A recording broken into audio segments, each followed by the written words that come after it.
মুবারক জিব্রাইলের সাথে মিলে একটা চাপ দিছে, কঠিন চাপ।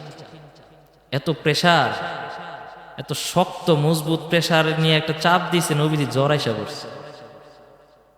নবীজি তখন 5টা আয়াত কোরআনের সূরাতুল আলাকের প্রথম 5 আয়াত সেই দিন জিব্রাইল মারফত আল্লাহ পাক নবীকে শিখিয়ে দিয়েছেন। বলার উদ্দেশ্য হলো, ইলিমের জন্য নবীজিকে কষ্ট করতে হয়েছে। বিনা কষ্টে, বিনা সাধনায়, বিনা কোরবানিতে ইলিম পাওয়া যায় না। আপনাদেরকে তো আমি বারবারই বলি, আপনারা কোরআনের ছাত্র, তলবি ইলিম, আপনারা তো নিজেদের মর্যাদাটা বুঝতেছেন না। যদি আপনি নিয়তটাকে জ্বালাই করতে পারেন, নিয়তটাকে যদি বিশুদ্ধ করতে পারেন, তাহলে আপনি তলবি ইলমের মর্যাদা পাবেন। আপনি রাস্তা দিয়ে হাঁটলে পাশে থাকা কবরের আযাব মাফ করে দিবেন আল্লাহ। আপনি রাস্তাতে হাঁটবেন, আপনার জন্য ফেরেশতারা তাদের নূরের পরগুলো বিছিয়ে দিবেন। ইলমের এত মর্যাদা। আল্লাহ, তাহলে আমরা আল্লাহ পাকের ইবাদত করি, আল্লাহর কাছে সাহায্য চাই। তর্জমাটা হইল? হয় নাই। আমরা কেবলমাত্র আল্লাহর কাছেই সাহায্য চাই, আল্লাহরই ইবাদত করি, আল্লাহর কাছেই সাহায্য চাই। এই আয়াতের ভিতরে প্রথম শব্দটার ভিতরে রয়েছে তাওহীদ, দ্বিতীয় শব্দটার ভিতরে রয়েছে আল্লাহ পাকের কুদরত। কেননা প্রথম আয়াতের ভিতরে, প্রথম বাক্যটার ভিতরে ইয়াকা না'বুদু, আমরা একমাত্র আল্লাহ আপনারই ইবাদত করি, এখানে তাওহীদের শিক্ষা রয়েছে। আল্লাহ ছাড়া আমাদের আর কারো উপাস্য নেই। আল্লাহ ছাড়া আমরা কারো কাছে আমরা কিছুই চাই না। আমাদের রূহ জগতে যিনি আমাদেরকে সহযোগিতা করেছেন, আমাদেরকে পালন করেছেন, সেও ছিল আল্লাহ। মায়ের গর্ভে থাকার পর যে দেখাশোনা করেছে, সেও কে? আল্লাহ। শৈশব থেকে কৈশোর, কৈশোর থেকে তরুণ, তরুণ থেকে যৌবন, যৌবন থেকে বার্ধক্যে যিনি আমাদেরকে গাইড দেয়, দেখাশোনা করে, লালন পালন করে, তিনি কে? একমাত্র কে? আল্লাহ। ইয়াকা না'বুদু ওয়া ইয়াকা নাস্তাঈন, প্রথম বাক্যের ভিতরে রয়েছে তাওহীদ। ওয়া ইয়াকা নাস্তাঈন, আমরা আপনার কাছেই চাই। আমাদের বিপদে আপদে, সুখে দুঃখে, সর্বহালতে আমরা কার কাছে চাইব? আমরা আপনাকে ছাড়া কিচ্ছু বুঝি না। আপনি চাইলেই আমাদেরকে সুখী করতে পারেন, আপনি চাইলে আবার আমাদের জীবনটা দুঃখে ভরে দিতে পারেন, আপনি চাইলেই আমাকে সুস্থতা দিতে পারেন, আপনি চাইলেই আবার আমাকে যে কোনো সময় অসুস্থতা দিতে পারেন। আপনি চাইলেই আমার সংসারে আপনি ছেলে সন্তান দিতে পারেন, আপনি চাইলেই আবার মেয়ে সন্তান দিতে পারেন। আপনি চাইলেই সন্তান হবে না, আপনি চাইলেই কেউ সন্তান দিতে পারবে। ইয়াহাবু লিমান ইয়াশাউ ইনাসা ওয়া ইয়াহাবু লিমান ইয়াশাউ যুকুর। আল্লাহ বলেন যে আল্লাহ কাউকে ছেলে দেয়, আবার কাউকে মেয়ে দেয়। ওয়ায়াযহাবু লিমান ইয়াশাউ আকিমা, আবার কাউকে চাইলে আল্লাহ পাক বন্ধাত্মতা দেয়, সন্তান হয় না। আছে না এরকম? এই যে এই কারিশমা, কাউকে ছেলে দিল, কাউকে মেয়ে দিল, আবার কারো হয়ই না, এই যে এই পালাবদল, এই ক্ষমতার চাবিকাঠি কার হাতে? ওয়া ইয়াকা নাস্তাঈন। এই আয়াতের ভিতরে এটা শিক্ষা রয়েছে। প্রথম আয়াতের, এই আয়াতের প্রথম বাক্যে তাওহীদ। আল্লাহ ছাড়া আমরা কারো ইবাদত করব না, আল্লাহ ছাড়া কারো দরবারে মান্নত করব না। মান্নত করা, আল্লাহ ছাড়া অন্য গায়রুল্লাহর কাছে মান্নত করা জায়েজ আছে? মনে হয় শাহজালাল দরবারে মনে জায়েজ, কি বলেন? আছে? তাই দিয়ে আবার না করেন, আবার এই যে ছাগল মাগল নিয়ে নেয় কারা? ফেরেশতারা। তা আপনারাই নেন। আহ, এই যে নির্বাচন আসতেছে না, আপনি বিশ্বাস না হইলে কালকে সিলেট গিয়ে থাকবেন 1 মাসের লেগে, বেডিং টেডিং নিয়ে দেখবেন অনেক অনেক প্রার্থীরা, নেতারা ওইখানে যায় গরু দিব, খাসি দিব, ছাগল দিব, বাবার কাছে দোয়া চাই আইব। নির্বাচনের আগে পাঞ্জাবি লাগাইয়া, টুপি লাগাইয়া, লম্বা পোশাক পইরা, দাড়ি দিয়ে। এখন দেখবেন কিছু কিছু নেতা গালের ভিতরে দেখবেন খোঁচা খোঁচা দাড়ি হইবে। কারণ কি জানেন? ভোট চাইতে হবে, বাড়িতে বাড়িতে যাইতে হবে। মুসলমানের দেশ, ইসলাম প্রিয় দেশের ভিতরে মানুষ ভোট দিলে যারা ইসলাম প্রিয়, ইসলাম মাইন্ডের, তাদেরকেই তো ভোট দেয়। এটা নেতারা ভালোভাবে বুঝে। এই কারণে দেখবেন আগে সপ্তাহে 2 বার শেভ হতো, এখন এই যে ফেব্রুয়ারি আগ পর্যন্ত 2 মাস 3 মাস শেভই হতো না। বুঝাইতেছে যে এই আমিও কিন্তু তওবা তিল্লা করে ভালো হয়ে গেছি, আমিও কিন্তু আপনাকে মতোই। তো একদল আছে এরকম করব, আরেকদল লম্বা পাঞ্জাবি টুপি লাগাইয়া ভোট চাইতে যাবে, আরেকদল যাবে গাড়ি কইরা ওইখানে গিয়ে খাসি ছাগল দিয়া বাবার কাছে গিয়ে দোয়া চাইব শাহজালালের এনে। ডাসগুবি মনে হইল কথা সত্য, বিশ্বাস না লিখিয়া দেখে না। তাহলে আসলে মানুষ বলে, মনে পড়ে গেল কথা যে হুজুর গো মানুষের ধর্ম ব্যবসায়ী বলে, হ্যাঁ হুজুরে নাকি ধর্মের দোহাই দেয়, বিভিন্ন কিছু করে, নাউজুবিল্লাহ। আসল ধর্ম ব্যবসায়ীতে যে বর্তমান রাজনৈতিক পলিটিক্যাল ম্যান যারা আছে এরা দেখবেন ধর্মকে দোহাই দেয়া, ধর্মকে পুঁজি করে সাধারণ মানুষকে ধোকা দেয়। তারা রিক্সাতে নামাইয়া ওই লোক কোলাকুলি করে, রাস্তাঘাটে যারা দেয় তার লগে কির মুসাফা করে। পরে একবার আগে কেউ আপনার বাড়ি এমনি ধরলেন, কেউ ভাই সামনে নির্বাচন তো কিছু মনে করো না, ভাই আমি তো এই এলাকার না, আমার বাড়ি তো অন্য জায়গায়, কই যা দাদা তুই কি আরে ডিস্টার্ব করিস সর, বুঝেন নাই। আবার গত ইলেকশনে আমরা দেখেছি, জাতীয় নির্বাচনে দেখেছি কিছু কিছু নর্তকী মেয়েরা যারা সারাটা জীবন পর্দায়, চলচ্চিত্রে, নাটকের নাম দিয়া, ছায়াছবির নাম দিয়া এই জেনারেশনটাকে নগ্নতা উপহার দিয়েছে, অশ্লীলতা উপহার দিয়েছে, নাচ গান, হারাম, প্রেম, ভালোবাসা, রিলেশন শিখিয়েছে। সেই নর্তকী অসভ্য মহিলাগুলো এখন ঘুমটা দিয়ে হিজাব করে এখন মিটিং মিছিলে গিয়ে তারা অ্যাটেন্ড করে। আবার কিছু নায়কও দেখা যায় পাঞ্জাবি লাগাইয়া মুসলমানদের মাহফিলে গিয়া সভাপতি সাহায্যে সে বক্তব্য দেয়। সারাটা জীবন ইসলামের বিরুদ্ধে তুই নাটক বানাইলি, কৌতুক বানাইলি, গান গাইলি, সব ইসলামের বিরুদ্ধে, ছায়াছবি করলি, সব ইসলামের বিরুদ্ধে। এখন তুমি সংসদ পার্লামেন্টের সদস্য হওয়ার জন্য তুমি এখন হুজুর সাজ্জা সাধারণ আমজনতাকে দাও ধোকা। এই দেশের মানুষ এখন আর নাই, বোকা। তাহলে আসল ধর্ম ব্যবসায়ী কারা ভাই? এই সমস্ত আল্লাহ। তাহলে মান্নত মাজারে করা, মান্নত করতে হলে একমাত্র কার জন্য? ফাকুলি ইন্নী নাজারতু লির-রহমান। মারিয়ামকে আল্লাহ পাক বলছেন, মারিয়াম যাইতাছো বাচ্চা নিয়া, যদি জিজ্ঞাসা করে বাচ্চা কার, তখন তুমি কি উত্তর দিবা? উত্তর দেওয়ার দরকার নাই, তুমি বলে দিবা ইন্নী নাজারতু লির-রহমান আই আসুমতু।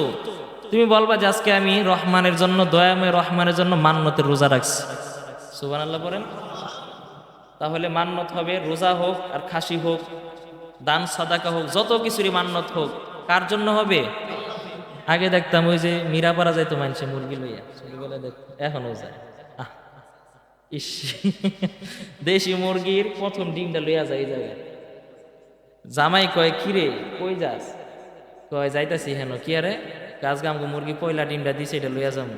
জামাইকে এতদিন আমি খাওয়াইতাছি আর আশায় আছি ডিমটা পারলে আমি খামু, তুই আমার না দিয়া লইয়া যাস মাজারে, কেডাই খাইব? কয় হেন মাজারে খাদেম টাদেমটা খাইব। ম্যাক্সিমাম মাজারের খাদেম থাকে গাঁজাখোর। গাঁজাখোরে ডিম খাওয়ায় নিজের স্বামীর অসন্তুষ্ট কইরা। বাস্তব না অবাস্তব? তাহলে ইয়াকা না'বুদু, ইবাদত হবে কার? জিকির হবে কার? আপনারা তো জিকির করেন শাহ আলী বাবার, কেল্লা শাহ বাবার, ল্যাংটা বাবার জিকির হয়। কয়দিন আগে শিকল বাবা দেখলাম, আবার কয়দিন আগে দেখলাম একটা বাবা নামছে, চুরি হাতে দিয়া লোয়া টোয়া বানাইয়া, ও হেডাম বাবা। কি বাবা? হেডাম বাবার ধরছে যে কি রে বাবা তুই, তোমার নাম হেডাম কে?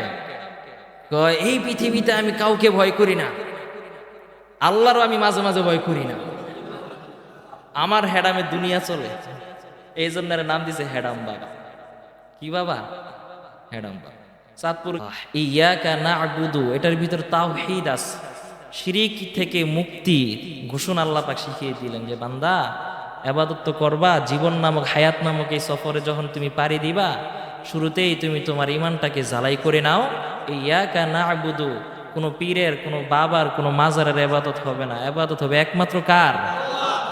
ইয়াকা না'বুদু ওয়া ইয়াকা নাস্তাইন।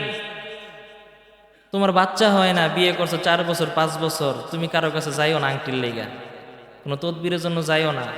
অমুকে ফুল পরা দেয়, ফুল পরা নিয়ে পানিতে ভিজায় খাইবে, 3 দিন খাইবা, 4 দিন খাইবা, শর্ত দেয়। কারো কাছে যাইও না বান্দা। তোমার যে বাচ্চা হয় না, ইয়াহাবুলি মাইয়াশা ও ইনাসা ওয়াহাবু লিমান ইয়াশাউ যুকুর, আল্লাহ বলে ছেলে মেয়ে দেওয়া অথবা কাউকে বন্ধাত্ব রাখা এটা তো আমার কারিশমা, এটা পৃথিবীর কোনো মানুষ পারবে না বান্দা। এর কাছে যাইও না, তুমি আমার কাছে চাও, শুধুমাত্র তোমার ইমানটারে নষ্ট করবো। আমি গেলাম, বিয়ে করছে 4 বছর হইয়া যায়, কিরে তোর বাচ্চা কাচ্চা নাকি? আরে কইস না, অনেক জায়গায় ডাক্তার ট্রিটমেন্ট করাইলাম, আল্ট্রাসাউন্ড করতেছি, সব কিছু ঠিক আছে, কিন্তু হইতেছে না, কারণটা কি? কারে আমার কাছে অমুক এক কবিরাজের সন্ধান আছে, যাই একটা আংটি দিব, 1000 একটিয়া। আংটি কত? 1000। আচ্ছা, একটিয়া আবার কেন যোগ করে কোন তো দেখি? এটা তো মানুষের অ্যাট্রাকশন করে, বুঝায় যে না এটার ভিতরে আসলে কিছু আছে। 2002 টাকা, 2005 টাকা, এই যে একটা বিজোর বা একটা সংখ্যা লাগাই দেয়, বুঝাইতেছে যে না বাবাই যে এমনি এমনি করে না, আসলে বাবার ভিতরে কিছু আছে। এটা বুঝাইয়া এই দেশের সরল মনা মানুষদেরকে দেয় ধোকা, সরল মনা মানুষদেরকে দেয় ধোকা। আবার কয় কালা মুরগির সাদা ডিমটা লাগবে, কয় 13 কেজি চাউলের 2 কেজি ডাইল দিয়া একটা কাচ্চিলা বানাই দিবি, এটা আমাবস্যা রাইতে আমি আমার জিনগো খাওয়াবো। এটা ঘটছে আমার সাথে। আগের এলাকায় এক বেড়ায় দেখি হটপটে করে নিয়া যাইতেছে, তা আমি কই যান? কয় হুজুর অমুক পারা যাবো, ওই বেটার নাম কইতেছে আর কি। কে এটি কি? হুজুর এই 6 কেজি চাল আর হয়েছে গিয়া 2 কেজি ডাইল আর হয়েছে গিয়া কালা মুরগির গোস্ত দিয়া বিরিয়ানি রানছে। তো কই নেন? কাউ কইেন না, আমার পোলাটা তো জানেনি, কথা কইতে পারে না, ওর লগে মনে কিছু আছে, আজর মজর আছে, জিব্বাটা ভারী, জিনেরা নাকি জিবলা দিলে টানে, এর লেগে নাকি কথা কইতারে না।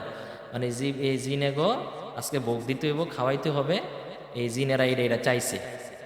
তা আমি কই জিনেরা চাইছে কি পোল্ট্রি মুরগি চাইছে না দেশি মুরগি চাইছে? কি এটা তো কয় নাই। তা আমি কই জিন গিয়ে জিগাইলেন না জিনে পোল্ট্রি মুরগি খাইবো নাকি দেশি মুরগি খাইবো?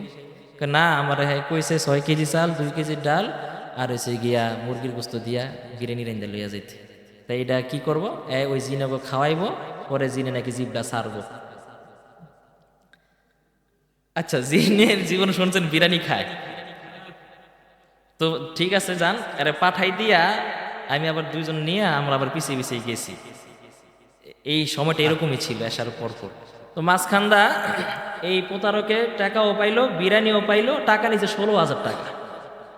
এরে বলছে জোয়ার বাড়ার পানি এনে দিবা, 3 নদীর মোহনা, 60 নল 7 নল নাম শুনছেন তো হয়তো আপনারা, 7 নল আর এই যে দিকের গাং আর ওই দিকের গাং, 3 নদীর মোহনা না, বেচারে টলার ভাড়া কইরা গিয়া সারাদিন খাটনি খাইটা ওই 3 নদীর মোহনা থেকে পানিও নেওয়াইছে বেড়ারে। জোয়ার বাড়ার পানি, সকালে জোয়ার আইছে পানি পড়ছে, আবার সারাদিন অপেক্ষা ছিল, বিকালে বাড়া লাগলে বিকালের পানিও লইছে। জোয়ার বাড়ার পানি, 3 নদীর পানি, আরো কইছে 18 কূপের পানি। তো বেটাকে আমি তো কূপ আনবো কইতে? তো কবিরাজ নাকি কইছে আমার 2100 টাকা দিও, আমি কূপের পানি ব্যবস্থা করে দিব। আচ্ছা বলেন, বাংলাদেশে কি এতগুলো কূপ আছে? কোথাও কূপ থাকলেও সেই কূপে কি কোনো পানি আছে? আর মানুষও কত বোকা, 2100 টাকাও দিল, 16,000 টাকাও দিয়ে দিল। তো এর টাকাও নিল, বিরিয়ানিও নিল, মাঝখানে তার ইমানটাও নিল। ইয়াকা না'বুদু ওয়া ইয়াকা নাস্তাইন চাইলে। আচ্ছা, আমাদের সমাজে কুত্তা বিলাই আসেনি? কুকুর কইেন না, কুত্তা বিলাই। তো এই কুত্তা বিলাই বাচ্চা দেয়নি? ছেলেও দেয়, মেয়েও দেয়। কিছুদিন আগে ওই যে পাবনা দেখছেন না, এক মহিলায় 8টা বাচ্চারে বস্তায় বইরা মেরা ফেলছে পানিতে ফালাইয়া। এরপরে অ্যারেস্ট হয়েছে, কারাগার হয়ে গেছে, জেলখানে হয়ে গেছে। কিসের অপরাধে? কুত্তার বাচ্চা মারার অপরাধে। আমাদের দেশে আজব এক নীতি চলে রে ভাই, কুত্তার বাচ্চা মাইরা মহিলা আজকে জেলে, আর শত শত মানুষ মেরে সে আজকে দিব্যি ঘুরতেছে। 7 খুন কইরো সে এখন মুক্ত হাওয়ায়, সে এখন হাওয়া নিতেছে, এর বিচার নাই। 100 টাকা চুরি করিয়া সে তার গাছে লটকাইয়া তারে মারে। আমার দেশে 100 কোটি টাকা পাচার করছে, সে এখন সম্মানের সাথে ঘুরে। এই আমার দেশ, লজ্জা লাগে মাঝে মাঝে, জানেন অবস্থা। এই মহিলাটা অবশ্যই সে একটা জুলুম করেছে, অমানবিকতার কাজ করছে, এটা আমরা অবশ্যই বলি। কিন্তু এই মহিলাটাকে কারাগারে নিয়ে, তাও আবার তার 2 বছর একটা দুধের শিশু আছে, এই শিশুরা সহ কারাগারে ঢুকাইছে। একজন মানুষের চাইতে, একটা দুধের বাচ্চার চাইতে আমার দেশের মানুষের কাছে কুত্তার দাম বেশি হয়ে গেছে। এটা কিয়ামতের আলামত। নবীজি বলছে ইয়াতি আলা জামান, যে এমন একটা জমানা আসবে যেই যুগের ভিতরে মানুষের রক্তের চাইতে পশু পাখির দাম বেড়ে যাবে। এই জমানা এখন চলতেছে আমাদের। আমাদের দেশে রক্তের দাম নাই, মানুষ মরে যাইতেছে, কোনো ইয়া নাই। ওই যে মেট্রো রেল পুরা দিছে কি আর এটার জন্য হের মাথা টেনশন, বুঝেন নাই? হাজার হাজার ছাত্রদেরকে মারলো, পাখির মতো গুলি করে মারলো, বুক টান করে দিয়েছে, আমার আবু সাইদ বাইরে মারছে, এটা নিয়ে তার মাথা গামানি নাই। মেট্রো রেল আগুন দিছে কিনা এটা চিন্তা তার ঘুম আসে না। আহ, এই দেশ। তাইলে যেটা বলতেছিলাম, কুত্তার বাচ্চা কিন্তু বাচ্চা দেয়, কিন্তু কোনোদিন কোনো কুকুর ছানা কোনো বাবার কাছে গেছে, বাবা আমার একটা তদবির দেন, আমার বাচ্চা হয় নাকি? বিলাই গেছে? কারণ কুত্তা বুঝে, বিলাই বুঝে বাচ্চা দেওয়ার মালিক কে। কিন্তু আশরাফুল মাখলুকাত মানুষ আমরা বুঝি না। বিয়ের পর 2 বছর হয়ে গেলে টেনশন আর ঘুমায় না, কত জায়গায় যে যায়। এমন হয়েছে 18 বছর পুরো বাচ্চা হয়েছে আমার রিলেটেড। হ্যাঁ মাশাআল্লাহ, 16-17 বছর পরও নজির হয়েছে যে বাচ্চা হয়েছে না। এটি তো আল্লাহ পাকের পরীক্ষা। আরে জাকারিয়া আলাইহিস সালাম একদম বার্ধক্যে, প্রায় 100-এর কাছাকাছি বয়স, স্ত্রীও শেষ। এই বয়সে কি স্ত্রী মহিলাদের বাচ্চা হয়? সে নিজেও বার্ধক্যে চলে গেছে, স্ত্রীও বন্ধা। আহ, আল্লাহ আপনি আমার বাচ্চা দেন।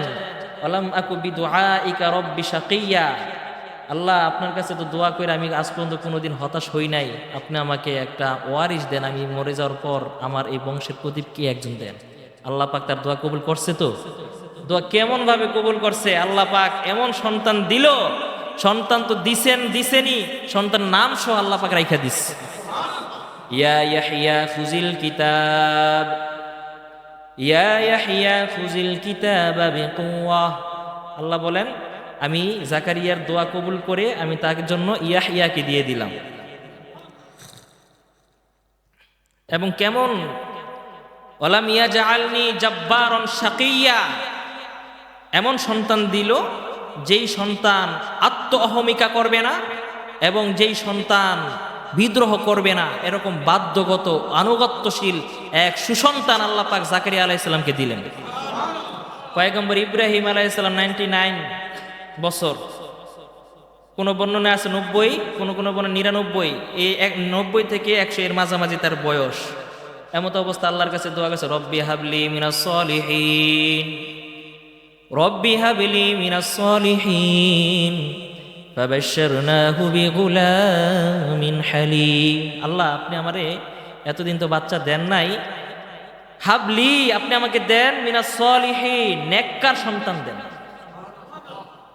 দেখেন শেষ বয়সে সে আল্লাহর কাছে সন্তান চাইতে পারত, আল্লাহ শেষ বয়সে আপনি যে মনে একটা সন্তান দেন আমারে, কিন্তু না, সে বলছে আল্লাহ রব্বি হাবলি মিনাস সলিহিন, সন্তান দিবেন কুসন্তান দিয়েন না, সুসন্তান দেন, এমন সন্তান দেন যেই সন্তানের কারণে কিয়ামতের দিন নাজাত পাইতে পারি।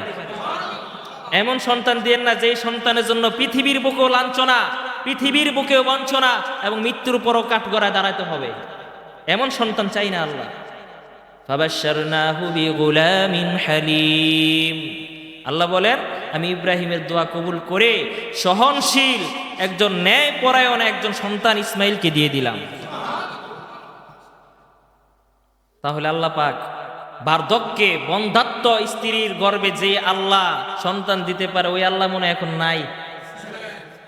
ওই আল্লাহ আছে, কিন্তু আমাদের সেই একই নাই। আমাদের ইমানে ওই যে করোনা ভাইরাস যদিও গেছে, কিন্তু আমাদের অন্তরে রয়ে গেছে, ইমানের ভিতরে করোনা ভাইরাস ধরে গেছে। মানুষগুলোকে কিভাবে বুঝাইলে বুঝবে বলেন? এরা বলে যে আল্লাহ আমাদেরকে চিনে, যে গত সপ্তাহে যে বলতেছিলাম, এদের আকীদা হইল যে আল্লাহ আমাদেরকে চিনে না, এই জন্য আল্লাহর প্রিয় মাহবুব বান্দা আউলিয়াদের উসিলা দিয়ে চাইলে আল্লাহ দেয়, বলছিলাম না? আবার আরেক দল আছে, এরা বলে যে আল্লাহ আমাদেরকে চিনে জানে, কিন্তু আল্লাহর কাছে ওই লোকগুলো যদি আলাদাভাবে সুপারিশ করে তাহলে আল্লাহর মনটা গলে, আল্লাহ দেয়। নাউজুবিল্লাহ পড়েন। আচ্ছা, আল্লাহ পাক যদি কোনো মানুষকে কোনো কিছু দিতে চায়, পুরো পৃথিবীর মানুষ মিলে সেটাকে আটকাতে পারবে? আবার আল্লাহ পাক কাউকে যদি কিছু দিতে না চায়, সমস্ত দুনিয়ার মানুষ আল্লাহর বিরুদ্ধে গিয়ে তাকে দেওয়াইতে পারবে? তো এই মানুষগুলো এই যে এই দোহাই দিয়ে দিয়ে মাজারের কাছে গিয়ে পূজা করে, বিধ্বংসী আকীদা। ইয়াকা না'বুদু ওয়া ইয়াকা নাস্তাঈন, চাইতে হলে কার কাছে চাবো? আল্লাহর কাছে চাবো। সাবধান, অনেক বিপদ আসবে, অনেক ঝড় আসবে। আরে আপনার আইয়ুব নবী অসুস্থ, এমন অসুস্থ, আল্লাহু আকবার, কোন বন্যা 18 বছর, কোন 11 বছর, এরকম লম্বা সময় পর্যন্ত পড়ে আছে জঙ্গলার ভিতরে। স্ত্রী ছিল 4টা, সব স্ত্রী চলে গেছে, একজন রয়েছিল, নাম কি? রহিমা বিবি। মাশাআল্লাহ, রয়েছে, আর কেউ যায় না। তাও এরকম এলাকা থেকে মানুষগুলো সিদ্ধান্ত নিছে যে এই আইয়ুবকে এলাকায় রাখা যাবে না, তার থেকে সরাসরি এই রোগ এটা হবে, ছড়াইবে, আমরা তাকে সমাজে থাকতে দিব না, তারে থাকতে হলে তারে জঙ্গলের কাছে নিয়ে রাখে আসো। তো জঙ্গলের কাছে রাখলেও, নিজের আইয়ুব আলাইহিস সালাম জমিদার ছিলেন, অনেক সম্পদের মালিক ছিল, সব সম্পদ চলে গেছে, সুন্দর সুন্দর 4 জন স্ত্রী ছিল, স্ত্রীও চলে গেছে 3 জন, সন্তানগুলো চলে গেছে। এলাকার মানুষ তার ভয়ে কথা বলতে পারে না, সে এলাকার মানুষ আজকে তার উপরে হুকুমত চালায়। হাতি গাদায় পড়লে মশাও কি দেয়? লাথি মারে। এখন সব তার বিপরীতে চলে গেছে। আইয়ুব নবী শুধুমাত্র জঙ্গলার উপরে শুয়ে শুয়ে জঙ্গলের ভিতরে আল্লাহ আল্লাহ জিকিরই করতেছে। এদিকে শরীরের ভিতরে পচন শুরু হয়ে গেছে, পোকামাকড় খাওয়া শুরু করে দিয়েছে। কিন্তু আইয়ুব নবী কোনোদিন ধৈর্য হারা হয় নাই, আল্লাহর কাছে বিরক্ত হয় নাই যে আল্লাহ আপনার ইবাদত করে আজকে আমার এত কিছু যাইতাছে, দূর আপনার ইবাদতই করতাম না। আজকে সামান্য ওই যে আপনার এইদিকে তো আর চাষাবাদ হয় না, আমাদের ওইদিকে নিম্ন এলাকায় যেগুলো তো ধান চাষ হয়, ধান কাটার মৌসুমে যদি বৃষ্টি আসে, আরে আপনার কাছে আমি আকুতি মিনতি দোয়া করি নাই, কিচ্ছু চাই নাই, কারণ আমি জবান দিয়ে আমি আপনার জিকির করতে পেরেছি, এটাই আমার জন্য অনেক কিছু। কোনোদিন কিচ্ছু চাই নাই আল্লাহ, আজকে জিহ্বার ভিতরে আমার পছন্দ ধরে গেছে, জিহ্বার ভিতরে পোকা ধরে গেছে, আল্লাহ আমি আপনার জিকির করতে পারতেছি না, আল্লাহ মেহেরবানি করে এই পোকাটাকে সামান্যভাবে আমার জিহ্বা থেকে সরাইয়া দেন। শরীরের জন্য বলে না, জিহ্বা থেকে একটু সরাই দেন, পোকাটা খাক, কারণ এই পোকার রিজিক রাখছেন আমার শরীরে, পোকা খাক, আমি না করব না, কিন্তু আমার জিহ্বাটাকে আপনি হেফাজত করেন। আল্লাহ রাব্বুল আলামিন যখন দেখছেন না ফার্স্ট ডিভিশনে পাস, উত্তীর্ণ হয়ে গেছে, সঙ্গে সঙ্গে আল্লাহ পাক বললেন উরকুদ বিরিজলিক, হে আইয়ুব তুমি তোমার পাটা দিয়ে মাটির ভিতরে একটু আঘাত করো, উরকুদ, কিক দাও, বিরিজলিক, পা দিয়ে। আল্লাহর হুকুমে যখন দিলেন আল্লাহ পাক ওই যে পায়ের নিচ থেকে ওই মাটি থেকে এমন স্বচ্ছ পানির ব্যবস্থা করে দিলেন। আল্লাহ বললেন তুমি এই পানিটা খাও এবং গোসল করো। গোসল করার সাথে সাথে আল্লাহ পাক শরীরটাকে আগের মতো বানিয়ে দিয়েছে। বিপদে আপদে বিচলিত হওয়া যাবে না, ধৈর্য ধারণ করতে হবে। কার উপরে? আইয়ুব আলাইহিস সালামকে জিজ্ঞাসা করা হইল, আপনি এতটা বছর কিভাবে ছিলেন, আপনি এখন কেমন আছেন, নাকি আগে ভালো ছিলেন না এখন ভালো আছেন? আইয়ুব আলাইহিস সালাম কি উত্তর দিয়েছিলেন? বলতেছে, ভাই রে, আলহামদুলিল্লাহ এখন তো অবশ্যই আমি ভালো আছি, শুকরিয়া, কিন্তু আমার আইয়ুব, আমার অন্তরের ভিতরে ব্যথা। আমি আমার আগের সময় আমার মনে আমি তখন ভালো ছিলাম, আমি অসুস্থ ছিলাম, আমার শরীরের ভিতরে গন্ধ ছিল, দুর্গন্ধ ছিল, সমাজবাসী সবাই আমার থেকে মুখ ফিরিয়ে নিয়েছিল, কিন্তু আমার আল্লাহ আমার দিকে কুদরতি নজর দিয়ে তাকিয়ে থাকতেন। প্রতিদিন সকালে আল্লাহ পাক আমাকে একবার জিজ্ঞাসা করতো, এই আইয়ুব কেমন আছো? আল্লাহ আমাকে জিজ্ঞাসা করতো, আমি হাজারো ব্যথা নিয়ে মুচকি হাসি দিয়ে আল্লাহর কাছে আমি বলতাম আলহামদুলিল্লাহ। সন্ধ্যা আরেকবার আল্লাহ জিজ্ঞাসা করতো, আইয়ুব তুমি কেমন আছো? আমি হাজারো ব্যথা হজম করে নিমিষেই ভুলে যাইতাম, আল্লাহকে উত্তর দিতাম আলহামদুলিল্লাহ। আজকে সুস্থ হয়েছি, আল্লাহ আমাকে সকাল বিকাল আর ডাকে না, আমার অন্তরের ভিতরে বড় ব্যথা। ওয়া ইয়াকা নাস্তাঈন, চাইতে হবে কার কাছে? ইয়াকা না'বুদু ওয়া ইয়াকা নাস্তাঈন, একমাত্র আমরা আল্লাহ পাকের ওই ইবাদত করি। আবার চাইতে হলো আমরা একমাত্র কার কাছে চাইব? আল্লাহর কাছেই চাইব। দেখবেন অনেক সময় আপনি যখন আল্লাহর কাছে যখন মুকররবিনদের অন্তর্ভুক্ত হয়ে যাবেন, তখন আপনাকে আল্লাহ পাক বিভিন্ন পরীক্ষা ফিতনায় ফালাইবে। এটা আল্লাহ পাকের ওয়াদা, আপনাকে দিবেই। আহাসিবান নাস আইয়ুতরাকু, আল্লাহ রাব্বুল আলামিন সূরা আনকাবুতের ভিতরে আয়াতি নাজিল করে দিয়েছেন যে মানুষগুলো কি তারা মনে করে যে তারা কালিমা পড়ছে, ইমানদার মুখে বলছে আমি আল্লাহকে রব বলেছে, আর এদেরকে আমি পরীক্ষা ছাড়াই আমি কি এদেরকে ছেড়ে দিব? এটা কি মানুষ মনে করে? কে বলছেন এটা? যে মানুষগুলো কি ভাবে যে আমি তাদেরকে পরীক্ষা ছাড়াই ছেড়ে দিব? এজন্য দেখবেন ভালো মানুষ, নেককার, আল্লাহওয়ালা, আমলদার, ইবাদত গুজার, এদের জীবনে দেখবেন দুঃখ দুর্দশ একটার পর একটা লাগিয়া থাকে। হয়তো নিজের অসুস্থতা থাকবে, নয়তো বিবির, নয়তো সন্তানগুলোর, বিভিন্ন একটার পর একটা থাকবে। আল্লাহ পাক পরীক্ষার শুরু। আহাসিবান নাস আইয়ুতরাকু আইয়াকুলু আমান্না ওয়া হুম লা ইফতানুন, যে তাদেরকে ফিতনায় ফেলানো হবে না, এটা যেন মানুষ না ভাবে।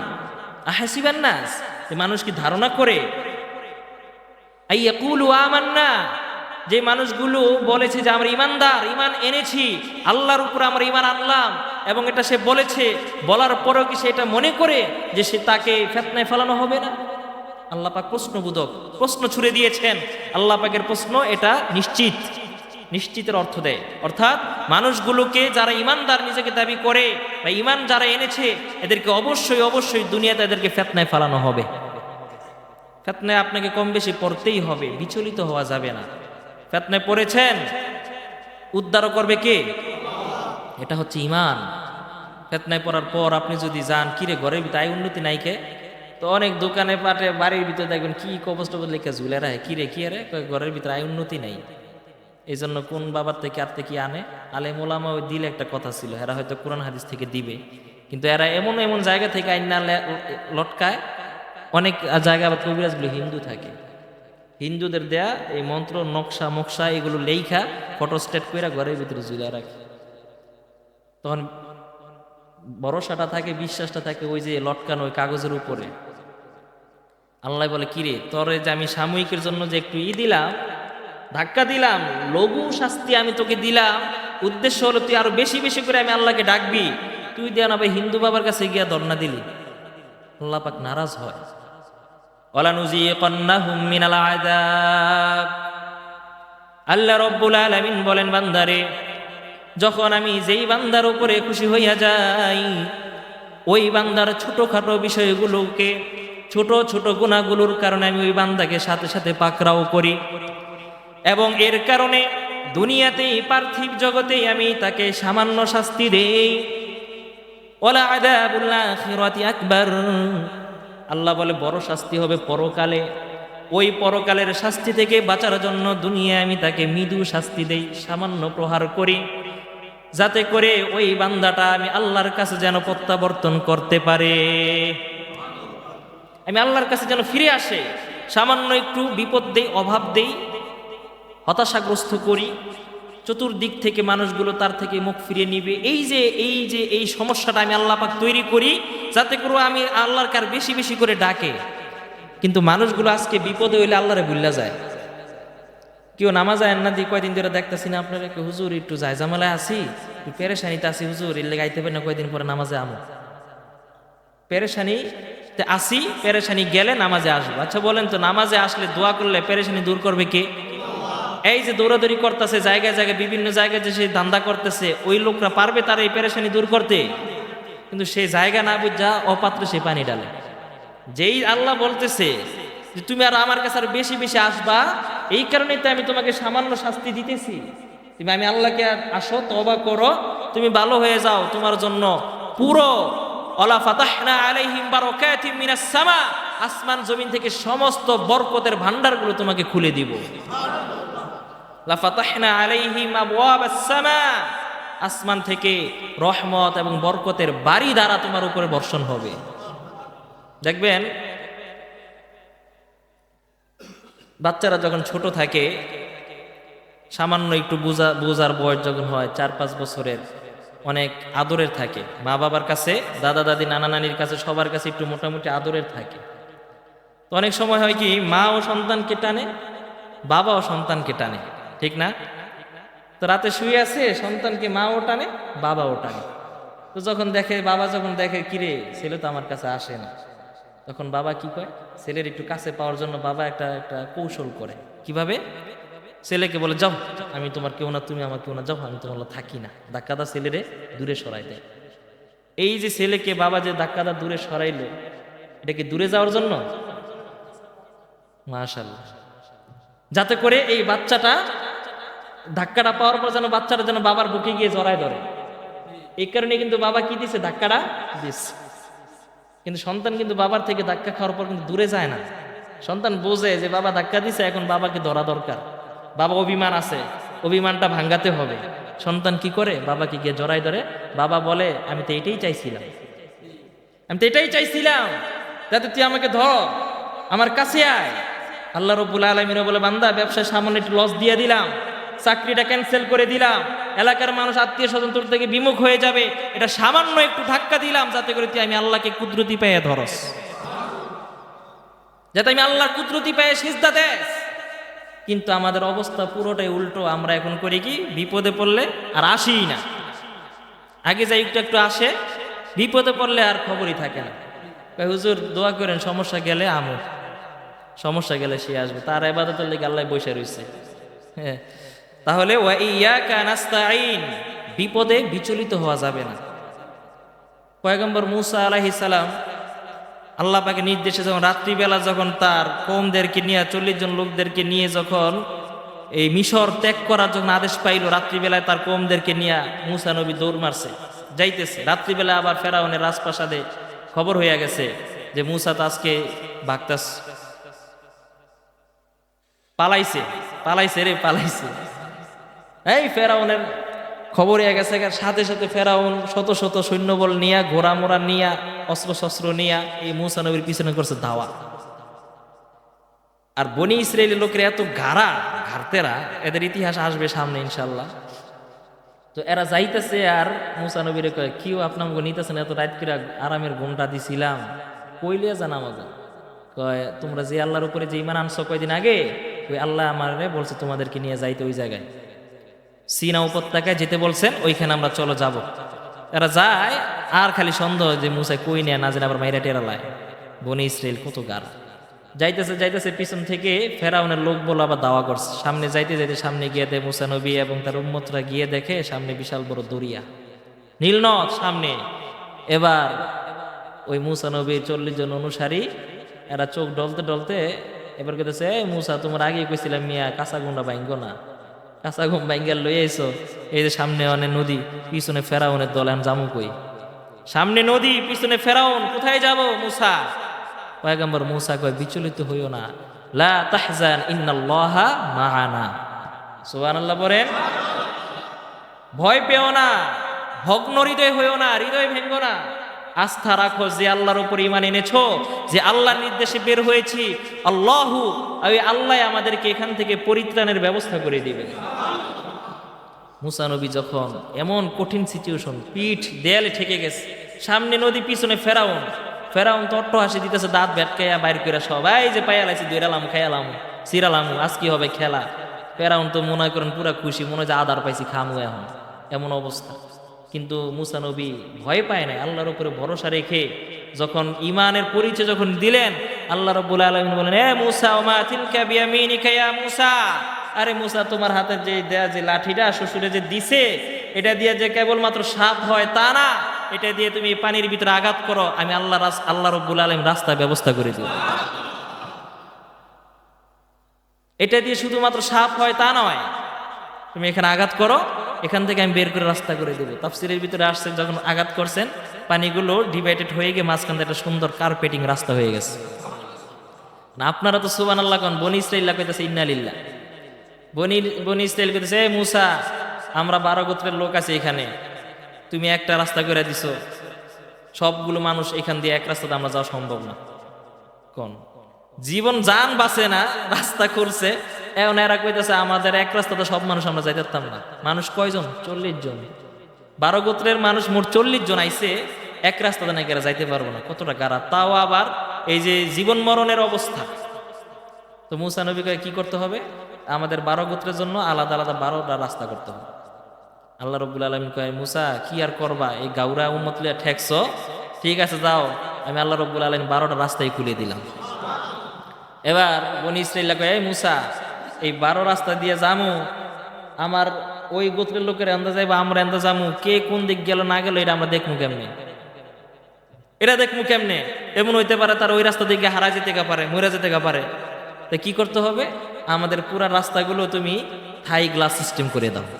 সুবহানাল্লাহ বলেন। আচ্ছা, আল্লাহ পাক এটা পারবে কিনা? আশা আল্লাহ রাব্বুল আলামিনকে, মুসা কি আর করবা, যাও 12টা রাস্তা এমন সিস্টেম করে দিলাম, এক রাস্তার পথিকরা আরেক রাস্তার এখান থেকে দেখতে পারবে তারা। আল্লাহ ব্যবস্থা করে দিলেন। তো এরাও গেল। মুসা নবীর এই যে আল্লাহ পাক যে তাকে এখান থেকে পার করে নিলেন, কিসের কারণে? তার আল্লাহর উপরে ভরসা, আস্থা ছিল, ভরসা ছিল। সেও যদি তার উম্মতের মতো বলতো, না আল্লাহ আমার আনাইয়া বিপদে ফালাইছে, আল্লাহর কথা শুনে আইসি, আজকে পড়ে গেছি গা মাইনকা চিকা, সে যদি এটা বলতো, তাহলে আল্লাহ পাক তারে তো নীল নদী পার করবে তো দূরের কথা, তারে চুবাই মারত। আল্লাহু আকবার। ইয়াকা না'বুদু ওয়া ইয়াকা নাস্তাঈন। বিরক্ত হইতাছেন নি? তাইলে ইবাদত এই প্রথম অংশের ভিতরে রয়েছে আপনার তাওহীদ, এবং দ্বিতীয় অংশে রয়েছে আপনার আল্লাহ পাকের কুদরত, যে সব কিছু থেকে আমি আল্লাহই তোমাকে রক্ষা করব। সব কিছুর ক্ষমতা কার? সমস্ত কিছু যখন যা লাগবে, তোমার ফসলে হয় না, ফসল দিবেন কে? সব কিছু। এখন তোমার বৃষ্টির প্রয়োজন, চাইবা কার কাছে? আল্লাহর কাছে। বৃষ্টি দরকার নাই, বৃষ্টি বন্ধ করবা, এটা বলবে কার কাছে? আল্লাহ পাক সব কিছু দেয় নেওয়ালা, সব কিছু করার ক্ষমতা আল্লাহ পাকের আছে। এই সাক্ষ্য দিতেছেন ওয়া ইয়াকা নাস্তাঈন। সুবহানাল্লাহি বিহামদিহি। তা ইয়াকা না'বুদু ওয়া ইয়াকা নাস্তাঈন, এখানে ইবাদতের সঙ্গে সাহায্যের কথাটা আল্লাহ পাক কেন আনলেন? ইয়াকা না'বুদু ওয়া ইয়াকা নাস্তাঈন। ইবাদত করার পর পরে আল্লাহ পাক সাহায্যের কথা আনছেন, বুঝাইলেন যে তুমি ইবাদত করবা, বাকিটা সব কিছু আমি আল্লাহ পাক ব্যবস্থা করে দিব। তোমার কাজ হলো শুধুমাত্র আমি আল্লাহর ইবাদত করো, আর তোমার কোনো টেনশন নাই, কিচ্ছু করতে হবে না, কিচ্ছু নিয়ে ভাবতে হবে না। তোমার ব্যবস্থা করে দিবেন কে? ওয়ামা মিন দাব্বাতিন ফিল আরদি ইল্লা আলাল্লাহি রিজকুহা। আল্লাহ বলে, তুমি তো মাত্র একটা সামান্য একজন মানুষ, 3 হাত 3.5 হাত তোমার আয়তন, এতটুকু একটা মানুষ না। আল্লাহ বলে, পুরো আসমান জমিনের ভিতরে বিচরণকারী জলে এবং স্থলে যত প্রাণী রয়েছে, সমস্ত প্রাণীর রিজিকের ব্যবস্থা করেন কে? সব কিছু। তুমি আর কি? আমার এমনও সৃষ্টি রয়েছে পানির ভিতরে, যাদের এক এক লোকমার ভিতরে কয়েক টন খাবার ঢুকে যায়। এক লোকমা তিমির, দেখেন, এটা তো আর কোরআন হাদিসের কথা না, এটা তো আপনাদেরই কথা, বিজ্ঞানদের কথা। বিশাল বড় তিমি, এক লোকমায় কয়েক টন খাবার সে খায়। এমন করে প্রত্যেক বেলা 3 লোকমা খাবার খায় তিমি। 3 লোকমার ভিতরে কত শত শত মন, কত টন খাবার যায় একটা তিমি। আর পুরো সাগরের ভিতরে তো মনে একটাই তিমি আছে নাকি? অসংখ্য অগণিত কত বড় বড় প্রাণী সৃষ্টি আল্লাহ পাকের রয়েছে, এগুলো রিজিকের ব্যবস্থা কে করে? তা আমার আশরাফুল মাখলুকাত, আমার রিজিক আল্লাহ ব্যবস্থা করতে পারে না? এটাই আল্লাহ বুঝাই দিলেন, না আবুদু, ইবাদত করবা, এবার তোমার আর টেনশন নাই রিজিক নিয়ে। অন্য এক হাদিসের ভিতরে আসছে, আপনার আবু হুরায়রা থেকে বর্ণিত একটি হাদিস, ক্বালান নবী সাল্লাল্লাহু আলাইহি ওয়াসাল্লাম, যে তাফাররক ইয়া ইবনে আদম, হাদিসে কুদসি, ইয়া ইবনে আদম, হে বনি আদম সন্তানরা শোনো, তাফাররক লিইবাদাতি, তুমি আল্লাহ পাকের ইবাদতের জন্য নিজেকে ফারেক করো, তাহলে আমলা আশুগলান, আল্লাহ তাআলা বলেন হাদিসের ভিতরে যে তুমি আমি আল্লাহর ইবাদতের জন্য একটু সময় বের করো, তাহলে আমি আল্লাহ রাব্বুল আলামিন আমলা ইয়াদাইকা, তোমার এই যে দারিদ্রতা আমি আল্লাহ পাক দূর করে দিব, দারিদ্রতা দূর করে দিব। ওয়া আসুদ্দা ফাকরাকা, এবং তোমার এই যে অভাবকে আমি দূর করে দিব। মানুষ ব্যবসা করে কেন? 2টা উদ্দেশ্যে। একটা উদ্দেশ্য হলো টাকা পয়সা ইনকাম করা, আরেকটা উদ্দেশ্য হলো তার কাছে যদি কোনো ঋণ থাকে অথবা কোনো প্রয়োজন থাকে, এগুলো পূরণ করা। ফাকরাক, ফকির। আল্লাহ বলেন তুমি ইবাদত করো, আজকে এই কাজকর্মের দোহাইয়ের কারণেই তো তুমি আজকে ইবাদত থেকে গাফেল। ব্যবসার জন্য, দোকানের জন্য, খেতি খামারের জন্য, বিভিন্ন কাজের জন্যই তো। সুতরাং তুমি ইবাদত করো, আমি আল্লাহ পাক তোমার অভাবগুলোকে দূর করে দিব। ওয়া ইল্লা তাফআল, আর যদি তুমি ইবাদত না করো, আমলা ইয়াদাইকা শুগলান, তাহলে আমি তোমার 2 হাতকে ব্যস্ততা দিয়ে পূর্ণ করে দিব। এজন্য দেখবেন কিছু মানুষের সেই ব্যস্ততাই দূর করতে পারেন, নামাজ আসবে তো দূরের কথা, এরা যদি কন কেউ 3 দিনের লেগে একটু সময় দেন, আরে না রে, বছর বছর কই জামু জামু, কিন্তু সময় হয় না। উমরায় যান চলেন, এর সময় হয় না। আল্লাহ বলেন ওয়া ইল্লা তাফআল, আর যদি তুমি আমি আল্লাহ পাকের ইবাদতের মাধ্যমে নিজের দারিদ্রতা অভাব বিমোচন করতে না পারো, তাহলে আমলা তুইয়া দাইকা শুগলান, তাহলে তোমার দুই হাতকে আমি ব্যস্ততা দিয়ে পূর্ণ করে দিব। শুধুমাত্র দেখবা খালি ব্যস্ততা ব্যস্ততা ব্যস্ততা। ওয়া আলাম আসুদ্দা ফাকরক, এবং তোমার এই দারিদ্রতা আমি দূর করব না। কে বলেছেন? ইবাদত করলে আল্লাহ পাক অভাবও দূর করবে, ঋণ থাকলে ঋণও দূর করে দিবে। আর আল্লাহ পাকের ইবাদত না করলে আল্লাহ বলে তোমার হাতকে আমি ব্যস্ততা দিয়ে সব সময় এগুলোকে ব্যস্ত রাখবো। ওয়ালাম আসুদ্দা ফাকরক, এবং তোমার এই দারিদ্রতা, এই যে তোমার গরিবী হালত, এটা আমি দূর করব না।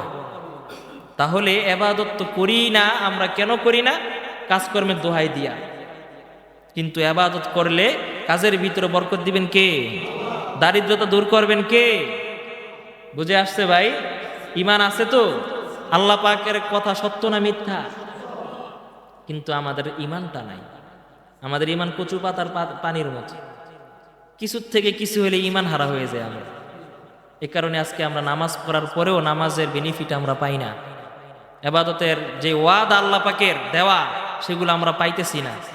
এর কারণ হলো আমাদের সেই ঈমান একিন আমাদেরকে নাই। ইয়াকা না'বুদু ওয়া ইয়াকা নাস্তাঈন, ইবাদত করলে আল্লাহ পাক দেখবেন অভাব দূর করে দিবেন। ইহদিনাস সিরাতাল মুস্তাকিম, হে আল্লাহ আপনি আমাদেরকে সরল সঠিক পথ দেখান। কিসের পথ? সরল সঠিক পথ আপনি আমাদেরকে দেখান। ইহদিনাস সিরাতাল মুস্তাকিম। এতক্ষণ আল্লাহ পাকের প্রশংসা করছে, ইয়াকা না'বুদু ওয়া ইয়াকা নাস্তাইন বইলা নিজেকে তাওহীদে বিশ্বাসী স্বীকার করাইছে, আল্লাহ পাকের কুদরতের কথা স্বীকার করেছে। এবার আল্লাহর কাছে চাইতেছে বান্দায়, ইহদিনাস সিরাতাল মুস্তাকিম, আল্লাহ আপনি আমাদেরকে হেদায়েতের পথ দেখান। কিসের পথ? হেদায়েতের পথ। পৃথিবীতে যদি কেউ হেদায়েত না পায়, তার চাইতে হতভাগা আর কেউ নাই। এজন্য সবচাইতে দামি সম্পদের নাম হলো হেদায়েত। এই হেদায়েতের উপরে চলা, থাকতে পারা, এজন্য আল্লাহ রাব্বুল আলামিন দোয়া শিখাইছেন আমাদেরকে, হেদায়েত পাইছো, এবার ভিতরে অহংকার করতে নাই যে আমি হেদায়েত পাইছি, আমি নামাজ পড়ি, আমি অমুক তমুক, আলহামদুলিল্লাহ আমি অনেক ভালো আছি, ইনশাল্লাহ দুনিয়া তো ভালো আছি, পরকালও ভালো থাকলো। এই যে এই মনোভাব, তাকাব্বুর, অহংকার, এটা করতে নাই। যখন হযরত ইব্রাহিম আলাইহিস সালাম তার সন্তানকে নিয়ে যখন খানায় কাবা নির্মাণ কাজ যখন শেষ করলো, তখন আল্লাহর কাছে দোয়া করছে, রব্বানা তাকাব্বাল মিন্না ইন্নাকা আনতাস সামিউল আলিম ওয়া তুব আলাইনা ইন্নাকা আনতাত তাওয়াবুর রহিম। আল্লাহ আপনি আমার পক্ষ থেকে এই সামান্য কাজটুকু আপনি কবুল করেন। এত বড় কাজ করছে, খানায় কাবা নির্মাণ করেছে সন্তানকে নিয়ে, এত বড় কাজ, এরপরও সে যে কিছু চাইতে পারতো, ঠিক না? কিন্তু সে কি চাইলো? আল্লাহ আপনি কবুল করেন। কারণ আপনি যদি কবুল না করেন, আমার এই কাজের কোনো মূল্য নাই। আপনি কবুল করেন। এই কারণে নামাজ পড়তে পাইরা, হজ করতে পাইরা, এই গরমে হাতে পাইরা যাবে না, বরং আল্লাহর কাছে দোয়া করতে হবে, আল্লাহ আপনি আমার দানকে কবুল করেন, আপনি আমার নামাজকে কবুল করেন, আপনি আমার সব যাবতীয় ইবাদতগুলো কবুল করেন। এটা ইব্রাহিম নবীর শিক্ষা। এটা আল্লাহ পাক অন্য জায়গায় দোয়া শিখাই দিয়েছেন, বান্দা হেদায়েত পেয়েছো, এবার এই হেদায়েত নিয়ে এবার বগল দাবা কইরো না, লাফাইও না, বরং তুমি দোয়া করো, রব্বানা লা তুজিগ কুলুবানা বা'দা ইয হাদাইতানা ওয়া হাব লানা মিন লাদুনকা রাহমা ইন্নাকা আনতাল ওয়াহ্হাব। আল্লাহ লা তুজিগ কুলুবানা বা'দা ইয হাদাইতানা, আল্লাহ আপনি আমার অন্তরটাকে হেদায়েতের দিকে মাইল করার পর, হেদায়েতের দিকে আনার পরেও আপনি আমার অন্তরটাকে আবার হেদায়েত থেকে দূরে সরাই দিয়েন না। কারণ আজকে হেদায়েতের পথে আছি, কালকে হেদায়েতের পথে থাকতে পারবো কোনো নিশ্চয়তা আছে? বিশ্বনবী এক হাদিসের ভিতরে বলেন যে এমন এক জমানা আসবে, যেই জমানার মানুষগুলো সকাল করবে ঈমানি হালত নিয়া, সন্ধ্যা করবে কুফরি হালত নিয়া, আবার সন্ধ্যা করবে ঈমানি হালতে, সকাল করবে আবার কুফরি হালতে, সকালে ঈমান বিকালে কুফরি, সকালে ঈমান বিকালে কুফরি। এমন এক জমানা আসবে। এজন্য আল্লাহ পাক কোরআনুল কারীমে বিভিন্ন জায়গায় দোয়া শিখাইছে, হেদায়েত দিয়েছেন আল্লাহ, বা'দা ইয হাদাইতানা, হেদায়েত দিয়েছেন, মসজিদে আনাইছেন, এখন আর মসজিদ থেকে বাইর করেন না। নামাজে যখন আনাইছেন, এখন আর নামাজ কাজা দেওয়ার মতো আমারে আর সুযোগ দিয়েন না। রব্বানা লা তুযিগ কুলুবানা, আল্লাহ যেই কলবটাকে আপনার দিকে ঝুঁকাইছেন, যে কলবটাকে আপনার মারিফত ঝুঁকাইছেন, যে কলবের ভিতরে আপনার পরিচয়, আপনার তাকওয়া, জান্নাত জাহান্নামের ভয়, মৃত্যুর ভয় যে অন্তরে একবার আপনি দিয়েছেন, আল্লাহ এই অন্তর থেকে কখনো আর এই ভয়গুলো দূর করেন না। এটা সবসময় আল্লাহর কাছে দোয়া করা চাই। রব্বানা লা তুযিগ কুলুবানা বা'দা ইয হাদাইতানা ওয়া হাব লানা মিন লাদুনকা রাহমা। আল্লাহ আপনি আমাদেরকে হেদায়েত দিয়েছেন, হেদায়েত দেওয়ার পর আর আমাদেরকে গোমরাহ করিয়েন না। এ কারণে দেখবেন অনেক নামাজি আছে, কোনো এক সময় সে সুন্দর 5 ওয়াক্ত নামাজি ওয়াল্লা ছিল, কোনো এক সময় সে 5 ওয়াক্ত নামাজ পড়তো, তাহাজ্জুদ নামাজও পড়তো, কিন্তু কোনো একটা সময় সে এবার আর ওয়াক্তে নামাজই পড়ে না। এমন অনেক নামাজি আছে, এক সময় সে ভালো ছিল, নামাজ পড়তো, দাড়িও ছিল, দাড়িও কেটে ফেলে। আর আমাদের কথা কি কমু, মক্কা শরীফের ইমাম সাহেব ছিল ইমাম কালবানি, দেখছেন না আপনারা হয়তো। ইমাম কালবানি সে সানি ইমাম বা এরকম পোস্টে ছিল, কোনো এক সময় আসরের নামাজের ইমামতে এক ওয়াক্ত করছিল। যাই হোক, সে এমন এই বাইতুল্লাহ শরীফের জায়গার মতো ইমামের পদ পাওয়ার অনেক বড় কথা না ভাই। সেই জায়গায় ইমামের পদ পাওয়ার পরেও সে এখন কি করে জানেন, নাউজুবিল্লাহ ইয়াজুবিল্লাহ, সে এখন ওই হলিউডের ইংলিশ মুভি বানায়। এখন সে কোট সুট কুট এগুলো পইরা ওই হলিউডে আমেরিকার এদের সাথে সে মুভি করে, ছবি করে। তাহলে এত বড় মানুষ এত পবিত্র জায়গায় যাওয়ার পরেও সে ওই জায়গায় স্থির থাকতে পারে নাই, কারণ হেদায়েতের পথে থাকতে হলে কার সাহায্য লাগবে? আমি আজকে মসজিদে আসতে পারি, আজকে কোরআন তেলাওয়াত করতে পারি, ভালো কাজ করতে পারি, দাওয়াত ও তাবলীগে আমি সময় দিতে পারি, এই কারণে নিজের ভিতরে একবারে আনন্দের বন্যা বহায় দিয়েন না। আমার এই অবস্থায় আমি থাকতে পারি কিনা এটার জন্য সবসময় আল্লাহর কাছে রোনাজারি করা চাই। লা তুযিগ কুলুবানা, আল্লাহ আপনি অন্তরটাকে আর এটা বক্র করে দিয়েন না, হেদায়েত থেকে দূরে সরাই দিয়েন না। এই কারণে দেখবেন অনেক ভাইরা তারা চিল্লা লাগায় আসে, আসার পর বাড়িতে আসার পর সে ওই আগের পরিবেশটা ধরে রাখতে পারে না। মসজিদে যখন থাকা অবস্থায় যেইভাবে নামাজ জামাতবন্দির সাথে পড়ে, বাড়িতে যাওয়ার পর সে আর ওইভাবে পড়তে পারে না। সত্য না মিথ্যা? রাগ করতেছেন? আবার অনেক মানুষ দেখবেন একটা সময় যে খুব বেশি ভালো সম্পর্ক ছিল, আলেম ওলামাদেরকে মহব্বত করত, মসজিদে সময় দিত, মসজিদে ঝাড়ু মোছা করত, মসজিদে কি লাগবে না লাগবে, ফ্যান লাইট কোথাও কি সমস্যা সব সে দেখাশোনা করত। কিন্তু এমন একটা সময় হয়েছে এখন আর সে মসজিদে আসে না। এমন অনেক মানুষ আমি দেখেছি, বলে হুজুর এই এক সময় এগুলো সব এটা আমি একলাই করতাম, মানে আই না ওই এক ভাল লাগে না। আল্লাহ কয় ভাল লাগে এটা না, আমি তুমি গাফেল হয়ে গেছো, এখন তোমার কাছে আমি অমুক একটা সুতা তৈরি করে দিস। সে এখন আর মসজিদে আসে না, হেদায়েত থেকে সে যে বিচ্ছিন্ন সে এটা বুঝে না। সে মনে করে আমি যাই না, ওই অমুকের ভাল লাগে না, সে মনে করে এটা ভাল লাগে না, ওইটা ভাল লাগে না, এটার কারণ না। আল্লাহ বলে এগুলো তো কোনো কারণই না, এগুলো কোনো বিষয় না, বরং তুমি হেদায়েতের পথ থেকে ছিটকে যাচ্ছ, এটাই হচ্ছে মূল কারণ। কিরে ভাই তুই না আগে হুজুরগুলো থাকতি, আমি থাকস নাকি? না ভাল লাগে না। আল্লাহকে না ভালো লাগে না লাগে এটা কোনো ডাজেন্ট ম্যাটার, এটা কোনো বিষয় না।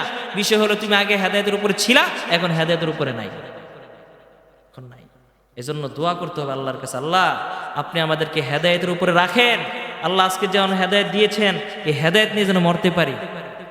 হাকিমুল উম্মত শাহ আশরাফ আলী থানভী রহমতুল্লাহি আলাইকে এক বুড়ি জিজ্ঞাসা করেছিল, এক ফেতনার যুগ, রসুলের যুগে রসুলের পিছে নামাজ পড়ে রসুলের হাতে হাত রেখে ঈমান আনার পরেও অনেক সাহাবীরা রসুলের ইন্তেকালের পরে মুরতাদ হয়ে গেছে।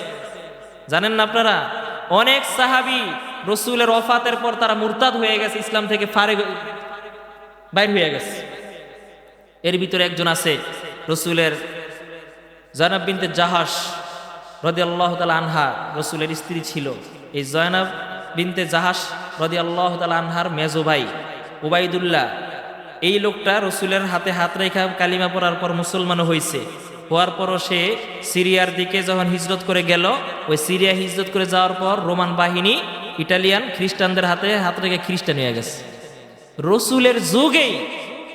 রসুলের যুগেই এই সাহাবী ঈমান আনার পরে ঈমানের উপর থাকতে পারে নাই।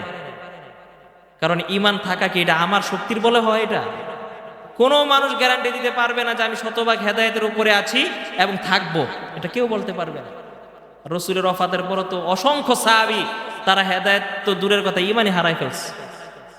কারণে আল্লাহর কাছে সব সময় দোয়া করতে হবে, আল্লাহ আপনি এখন যেমন আমাকে হেদায়েতের উপরে রেখেছেন, আজীবন মৃত্যু পর্যন্ত আপনি আমাকে হেদায়েতের উপর রাখবেন।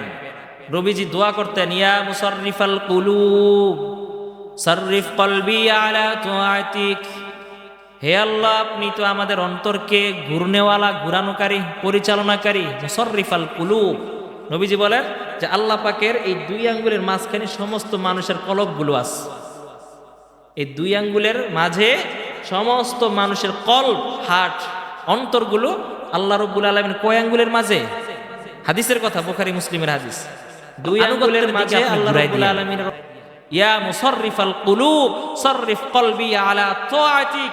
হে আল্লাহ, আপনি আমার এই কলবের পরিচালনাকারী, আপনি আমার কলবের পরিবর্তনকারী, আপনি আমার কলবটাকে সর্বদাই আপনার ইবাদতের দিকে ঝুঁকায় রাখেন। দোয়া করা চাই। ইবাদত হেদায়েতের উপরে থাকতে হলে লম্বা কাহিনীটা আগামী সপ্তাহে ইনশাল্লাহ বলবো। আজকে এতটুকুই যে হেদায়েতের উপরে থাকতে আসি বা আসি বলা এটা অহংকার করা যাবে না, বরং আল্লাহর কাছে দোয়া করতে হবে, আল্লাহ আপনি আমাকে আমরণ এই হেদায়েতের উপরে রাখবেন। কারণ হেদায়েত না থাকলে ওই মানুষের আপনার মাছির ডানার পরিমাণও দাম নাই। আল্লাহ পাক উদাহরণ পর্যন্ত দিয়েছে, যারা হেদায়েতের উপরে চলে না এমন মানুষের মাছির পরে থাকা ডানারও মূল্য আছে, কিন্তু ওই হেদায়েতের ছাড়া এই মানুষগুলোর কোনো দাম নাই, দাম নাই। এজন্য হেদায়েত চাইতে হবে সবসময় কার কাছে? আল্লাহ রাব্বুল আলামিন আমাদের সবাইকে হেদায়েতের উপর থাকার তৌফিক দান করেন। ও আখিরু দাওয়ানা।